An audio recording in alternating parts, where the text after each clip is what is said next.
HR 뉴스 트렌드 어널러시스. 지난달에는 무슨 일이 있었지? 미디어 빅데이터를 통해 한 달간의 HR 이슈를 분석합니다. 2022년 3월. 먼저 3월 첫째 주입니다. 이슈 2일, 택배노조 64일 만에 파업 종료. 민주노총 전국택배노동조합과 CJ 대한통운 택배대리점 연합회가 표준계약서를 작성하면서 택배노조는 64일간의 파업을 끝내고 7일부터 업무에 복귀한다고 밝혔습니다. 계약서에는 노조원이 서비스 업무에 적극 참여하고 합법적 배송을 방해하지 않겠다는 내용과 대리점 연합회가 이번 파업과 관련하여 노조원에게 민형사상 고소 고발을 하지 않겠다는 내용이 포함되어 있습니다. 양측은 노조원의 업무 복귀 후 그 외 합의가 필요한 구체적인 사항에 대해서 오는 6월 말까지 추가적인 논의를 마무리할 계획이라고 하였습니다. 이슈 2. 현대제철 안전사고 잇따라 발생. 현대제철 당진 공장에서 50대 노동자의 실족사가 발생한 지 사흘 만에 현대제철 예산 공장에서 20대 노동자가 1톤 무게의 철골 구조물에 깔려 숨지는 사고가 발생하였습니다.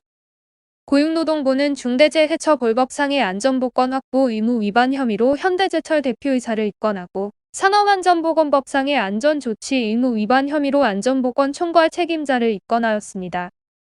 이슈 3. 채용시 지원자의 MBTI 유형 반영 논란.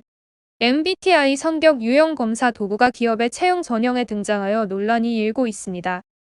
기업은 우수한 인재를 가려내기 위한 도구 중의 하나로 다양한 관점에서 파악하기 위한 시도라고 합니다만 지원자들은 편견으로 인한 불이익을 걱정합니다.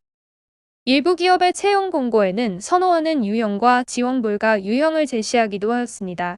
전문가들은 MBTI는 개인의 성향일 뿐 직업 및 직무 역량을 가려내는 채용에는 도움이 되지 않는다고 조언합니다. 3월 둘째 주입니다. 이슈 1. 새 정부의 노동정책은 민간 주도 일자리 창출과 지속 가능한 일자리 제공. 지난 5년간 일자리 정책의 핵심은 공공 일자리였습니다. 따라서 정부가 주도한 일자리 창출의 수치는 증가했지만 실제 고용의 질은 떨어졌다는 지적이 잇따르고 있습니다. 20대 대통령 당선인 윤석열은 가장 좋은 복지는 일자리라고 강조하며 앞으로 기업이 성장하도록 자금과 기술을 지원하고 그 과정에서 자연스럽게 일자리를 만들겠다는 민간 중심의 일자리 창출 발판을 마련하겠다는 구상입니다. 또한 성장 복지 일자리의 선순환 구조를 만들어 기업과 경제의 성장을 기반으로 지속 가능한 일자리를 만들어내겠다는 계획입니다. 이슈 2. 안전감시단 5시간 기초교육만 이수하면 누구나 가능. 자격증이나 경력 등의 전문성이 엄격히 요구되는 안전관리자와는 달리 안전감시단은 별다른 자격 요건이 없습니다. 안전감시단은 근로자의 보호만을 목적으로 배치된 유도자 및 신호자 또는 감시자를 이르는데요. 최근 중대재해처벌법 시행 이후 건설 현장에서는 안전감시단의 채용이 늘고 있습니다. 공사비에 따라 법적으로 의무 고용해야 하는 인원수의 안전관리자를 배치한 이후에도 현장 관리가 어려우니 인건비가 저렴한 안전감시단을 추가적으로 채용하는 것입니다. 또한 현행법상 공사금액의 일부를 의무적으로 안전보건관리비로 사용해야 하기 때문에 안전감시단을 고용하여 안전보건관리비 항목으로 이들의 인건비를 지출하고 있습니다. 현재 안전감시단은 5시간의 기초교육만 이수하면 누구나 가능한데요. 작업자들의 안전을 목적으로 하는 만큼 자격 조건 등을 구체적으로 명시할 필요가 있겠습니다. 이슈 3. 3월 주총 앞두고 여성 사회이사 영입 경쟁. 자산 2조 원 이상 상장사의 이사회를 특정 성별로만 구성하지 않도록 의무화하는 자본시장법 개정안 시행을 앞두고 기업들이 막바지 여성 사회이사 선임에 노력 중입니다. 현재 LG디스플레이, LG인오텍, 신세계, 삼성엔지니어링, 효성중공업 등은 창사 이래 처음으로 여성 사회이사를 선임하였고 삼성전기, LG화학 등은 2명의 여성 사회이사를 선임한 상태입니다.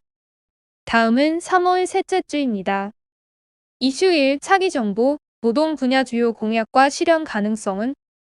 윤석열 대통령 당선인은 선거 기간 동안 현 정부의 주 52시간제, 중대재해처벌법, 최저임금 등에 대해 제반 상황을 고려하지 않은 일률적인 구제라 비판하며 개편의 필요성을 강조하였습니다.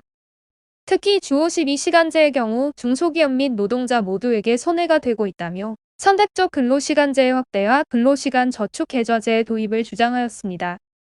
선택적 근로시간제는 일정 단위 시간 내에 평균 근로시간이 52시간을 넘지 않도록 하는 것인데 현행 법에 따르면 연구개발직에 한해 최대 3개월까지 허용하고 있습니다.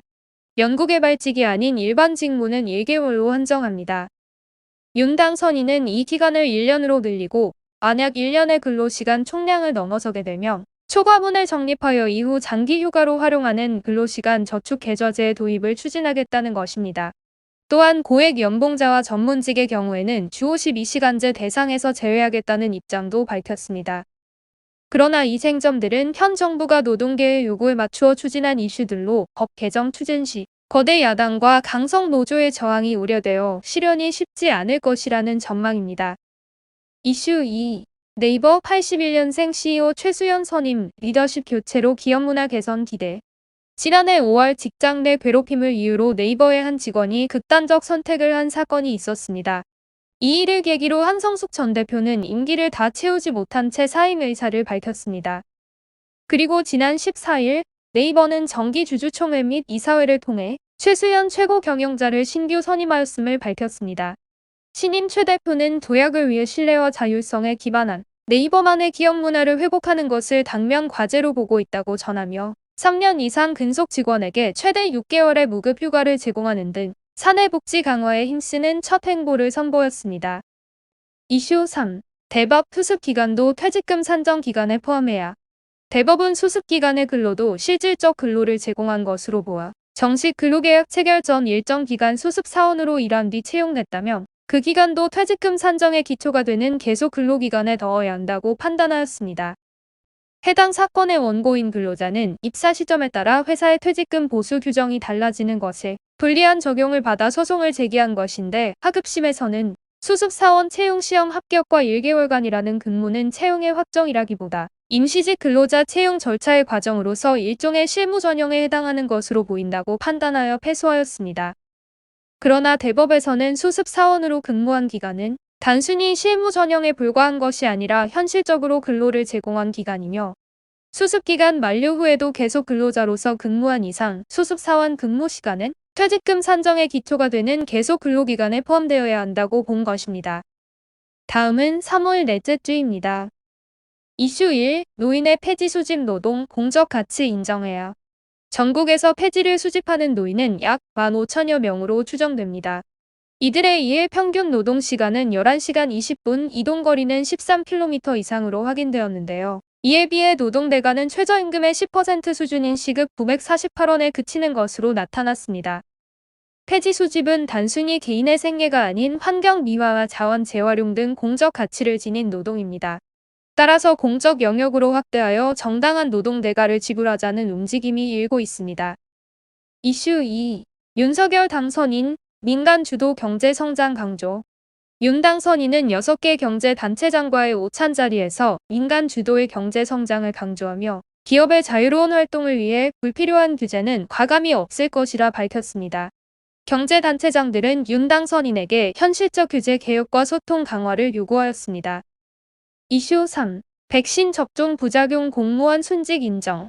지난해 8월 2차 백신 접종 후 발생한 심근염으로 숨진 집배원에게 인사혁신처는 공무상 재해를 처음으로 인정하였습니다.